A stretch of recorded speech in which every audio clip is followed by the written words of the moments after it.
నమస్కారం. నవజ్యోతి ఛానల్ ప్రేక్షకులకు స్వాగతం. భారత రాజకీయ చరిత్రలో ఒక సరికొత్త అధ్యాయం మొదలై నేటికి 12 ఏళ్లు. 2014లో సబ్కా సాథ్ సబ్కా వికాస్ నినాదంతో అధికారంలోకి వచ్చిన నరేంద్ర మోడీ దేశాన్ని ప్రగతి పథంలో ముందుకు నడిపించారు. గడిచిన ఈ 12 ఏళ్ల కాలంలో భారత ప్రపంచంలోనే 5వ అతిపెద్ద ఆర్థిక వ్యవస్థగా ఎదిగింది. Digital India, make in India విప్లవాలు దేశ రూపురేఖలను మార్చేశాయి.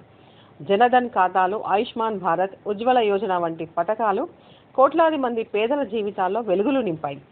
మరోవైపు ఆర్టికల్ 370 రద్దు, భవ్య రామ మందిర నిర్మాణం, నూతన పార్లమెంట్ భవనం వంటి చారిత్రాత్మక నిర్ణయాలు మోడీ మార్క్ పాలనకు నిదర్శనంగా నిలిచాయి.